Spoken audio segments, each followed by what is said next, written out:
Pasaulis, kuriame mes gyvename, yra valdomas įvairiausių dėsnių. Vienų žinome, kitų ne, kiti mums nepatinka. Ir vienas iš tų dėsnių yra toks. Žmogus tampa žmogumi tik gyvendamas tarp kitų žmonių. Ir norėdamas tapti aš iš didžiosios raidės, būtinai turi gyventi tarp mes iš didžiosios raidės. O štai tuos mes vadiname tai sociumu, tai visuomenė, tai tauta arba nacija. Tautos, nacijos viena kitą įtakoja, konkuruoja, kartais skaudžiai konkuruoja. Tautos gimsta ir miršta. Pasaulio istorija yra tiesiog nuklota dingusių tautų vardais. Norint, kad tauta išliktų, reikia laikytis tam tikrų taisyklių. Norint veikti vieningai, vardant tautos išlikimo, reikia vienodai suprasti bent kažkokius kertinius dalykus. Kaip mes sakome, kaip sako mūsų gretos, reikia būti tame pačiame prasmių lauke. Ir štai mes pasiūlysim jums keletą taisyklių, kurios mūsų manimų padėtų išlikti tiek lietuvių tautai, tiek ir bet kuriai kitai.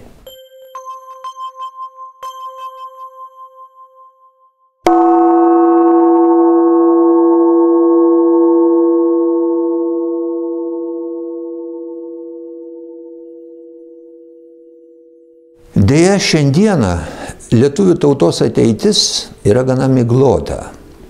Mums gresia emigracijos reiškiniai, imigracijos reiškiniai, vertybių kaita, kuri griauna šeimos institutą, tėvų ir vaikų santykius. Visa tai nėra palanki terpė tautos išlikimui. Ir dėl to mes sakome, išlikti šiandieną, kad būti rytoj.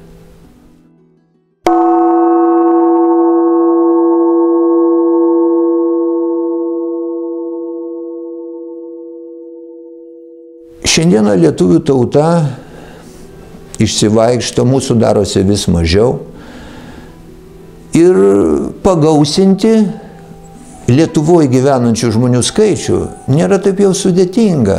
Ir migracijos reiškiniai, imigracijos reiškiniai tam puikiai pasitarnautų, bet tai jau būtų visiškai kita visuomenė, kuri gyventų Lietuvoje.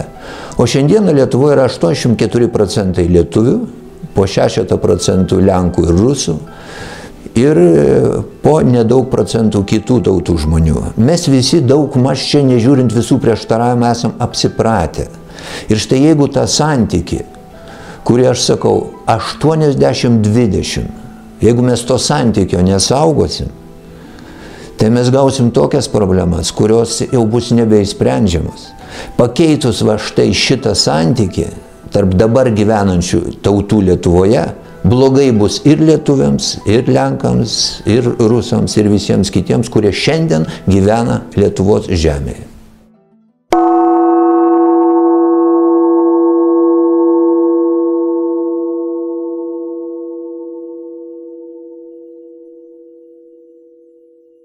Tauta be savo žemės, tai kaip šeima be namų. Yra tautų, kurios net neturi savo žemės, bet šiaip jau kiekviena tauta kažkur gyvena. Bet ne kiekviena tauta gyvendama, kad ir savo žemė, turi valstybingumą. Lietuvių tautai pasisekė. Šiandieną mes turim ir žemę, ir valstybingumą. Ir dėl to sakome, valstybė savo žemėje, tautos namai. Ir nereikia manyti, kad tai yra duota amžiams. Pavyzdžiui, Klaipėda, Kaunas ir Vilnius administruojami Lietuvos valstybės tik keliasdešimt metų ir pirmą kartą istorijoje. Tai nėra duota amžiams. Reikės gerokai išminties, kad išsaugoti tai, ką turime šiandieną.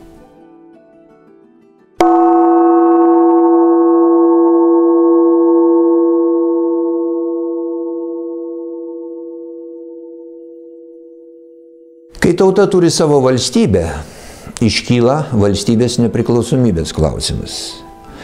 Toli gražu ne visos valstybės yra nepriklausomos, visiškai nepriklausomų valstybių apskritai yra vienetai pasaulyje, bet siekimas maksimaliai įmanomos nepriklausomybės galimas, visada galimas. Ir mes sakome, kieno įstatymai, tas ir šeimininkas. O valstybės nepriklausomumo vienas iš pagrindinių požymių tai yra teisė leisti savo įstatymus ir šitų įstatymų viršenybė prieš kitus įstatymus.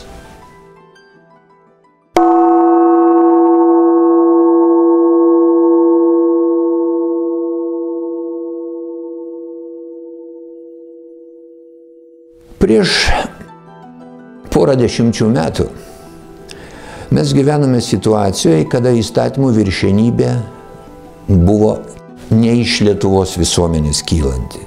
Paskui buvo laikotarpis, kada mes patys leidom savo įstatymus. Tas truko tik 14 metų, paskui įsijungėme mes jau į kitą sąjungą ir dabar įstatymų viršenybė kyla jau iš kitos sąjungos centro. Ir dėl to mes sakome, norint, kad įstatymų viršenybė kiltų iš mūsų visuomenės, kad mūsų įstatymai būtų viršesni, čia Lietuvoje reikia laikytis principo. Ne į rytus, ne į vakarus, o čia, dabar ir visada. Daug kas iš jūsų pagalvos, kad tai yra neįmanoma, bet mes žinome Europoje Austrijos pavyzdį. Jeigu jūs sakysit, kad Austrija yra ypatingai padėty, vidurys Europos, apsupta civilizuotų šalių, tada prisiminkit Suomijos pavyzdį. Taip, kad pavyzdžių yra, kad galima gyventi, orientuojantis ir į rytus, ir į vakarus, į šiaurę ir į pietus, ir išsaugant savo įstatymų prioritetą.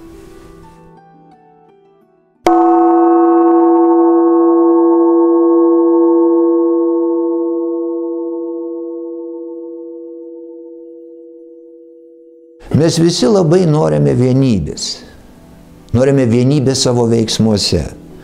Bet tokia vienybė yra įmanoma tik tada, jeigu mes veikiame tame pačiame prasmių lauke.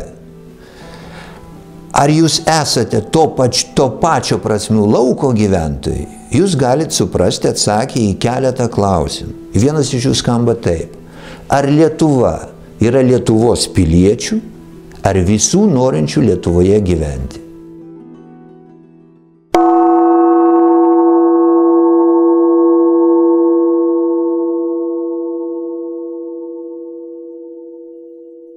Visi Lietuvoje gyvenantys žmonės turi vienokius arba kitokius religinius įsitikinimus. Kiti neturi jokių religinių įsitikinimų. Ir štai, kad veikti vieningai tokioj įvairialypiai tikėjimo erdvėj, mes siūlome tokį klausimą. Ar jūs pirma lietuvis, ar pirma tikintysis? Štai jeigu jūs atsako, kad pirma lietuvis, tai jūs paskui galit ginčyti iki svieto pabaigos apie įvairiausias tikėjimo nuostatas su visa pagarba vieni kitiems, neišeidami štai iš šito lietuviškumo lauko. Jeigu jūs pirma lietuvis, po to būkit kas tik jūs norit.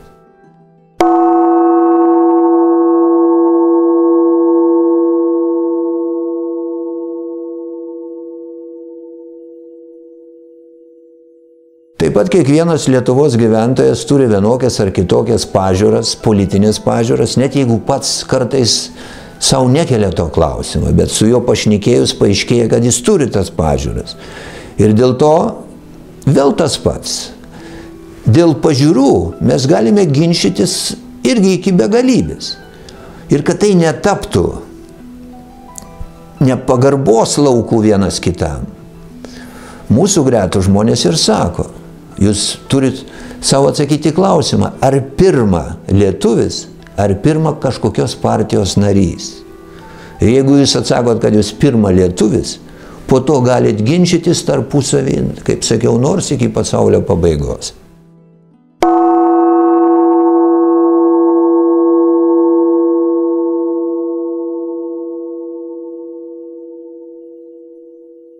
Šiandieną taip pat dažnai skamba toks dalykas, kad būkime europiečiai, būkime pasaulio žmogumi. Bet kaip gražiai tie teiginiai neskambėtų, šiek tiek grįžtant į pradžią, žmogus yra visada tam tikros visuomeninės grupės narys pirmiausia. Jis yra vienokio ar kitokio mes dalis. Ir štai kitas klausimas skamba taip, norint suprasti, ar jūs esat mūsų prasmių lauko ir mūsų greto žmogus. Ar jūs pirma lietuvis, ar pirma europietis?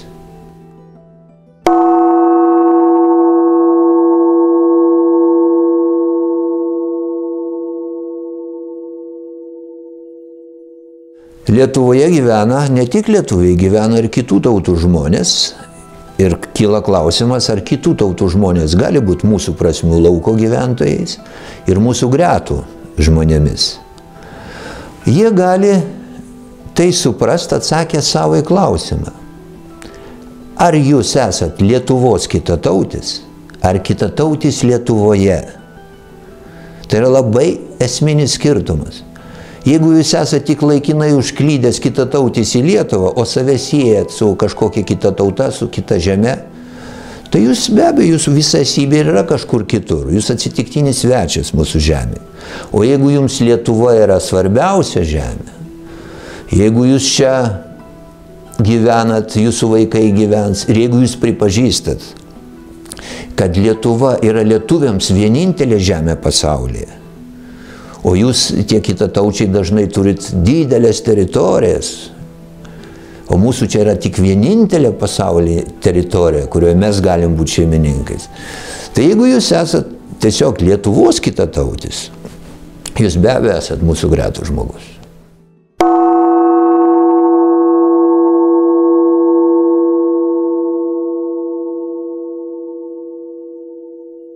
Kiekvieną tautą sudaro vyrai ir moteris. Tik iš vyro ir moters santykio gimstantis vaikai garantuoja kiekvienos tautos ateitį ir gyvybingumą.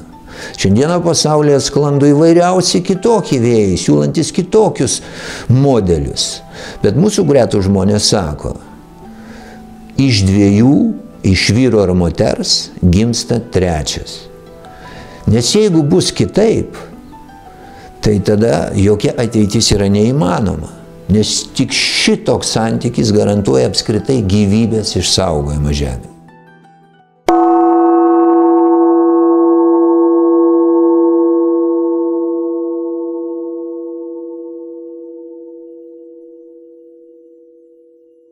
Kiekvienoje visuomenėje vyro ir moters santykiai daro lemiamą įtaką apskritai visuomenės sveikatai. Bet nemažiau svarbus yra tėvų ir vaikų santykiai. Ir šiandieną jie taip pat yra įtakojami įvairiausių keistų vėjų. O juk vaikai tai yra vienintelė galimybė tautai save projektuoti į amžinybę. Ir mūsų gretų žmonės sako, vaikai tai yra tautos tąsa amžinybėje, su teisėmis, bet ir su pareigomis.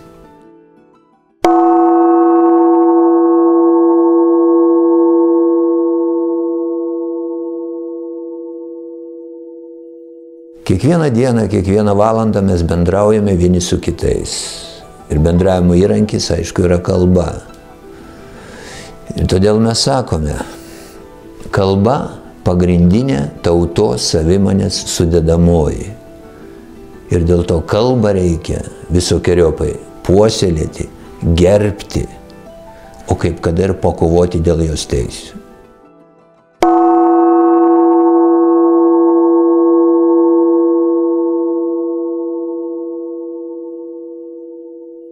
Kad tauta galėtų apskritai spręsti kokius nors uždavinius, jinai turi turėti ūkį. Ir aišku, pageidautina, kad tas ūkis būtų kuo stipresnis ir kuo gausiau aprūpintų įvairiausiamis gėrybėmis tą tautą.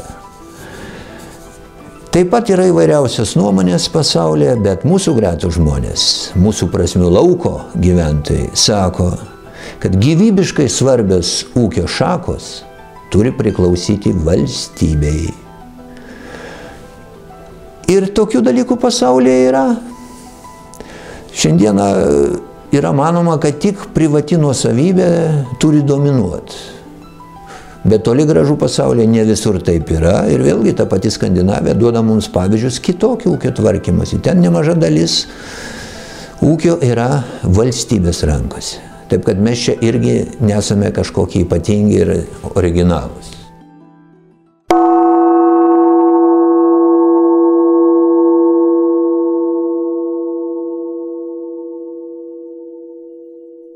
Žmogus netampa žmogumi negyvendamas tarp kitų žmonių. Kitaip sakant, norėdamas tapti aš iš didžiosios raidės, turi gyventi tarp mes iš didžiosios raidės. Ir turbūt suprantama, kad aš tai yra tik dalis to mes, o dalis negali būti svarbiau už visumą. Dėl to mes sakome, mes yra svarbiau už aš. Be abejo yra būtinas balansas, tas mes neturi ir nustelbti to aš, bet dalis negali būti svarbesnė už visumą.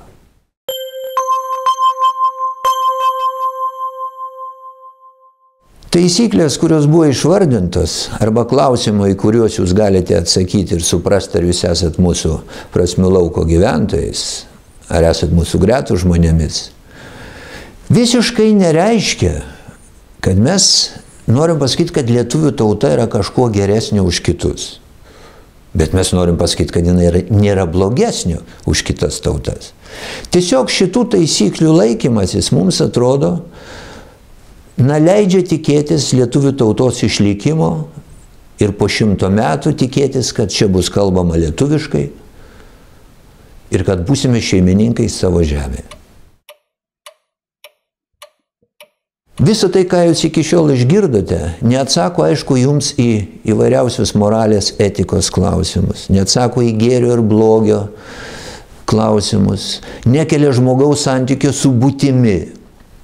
Bet tos taisyklės, kurios jau buvo išvardintos, leidžia ir po daugelio metų štai tuos klausimus gėrio ir blogio, būties, moralės, etikos, gvildenti lietuvių kalbą savo žemėje. Dažnai norėdami surasti geresnių sprendimų savo tautai, mes kūrėme įvairiausius planus ir jie dažnai būna arba utopiniai, arba tiek sunkiai įgyvendinami, kad jų įgyvendinimą galima numatyti tik labai tolimoj ateityje. O štai tie 15 punktų išvardinti šitame pokalbyje yra įgyvendinami čia ir dabar. Jūs galite savo atsakyti klausimus, kurie iškelti šiandien, čia ir dabar. Todėl visa tai, kas čia skambėjo, yra įgyvendinama, tai reikia tik mūsų noro, mūsų valios, nes visa tai yra iš tikrųjų pasiekiama šiandien, čia ir dabar. Te gausėja mūsų gretos.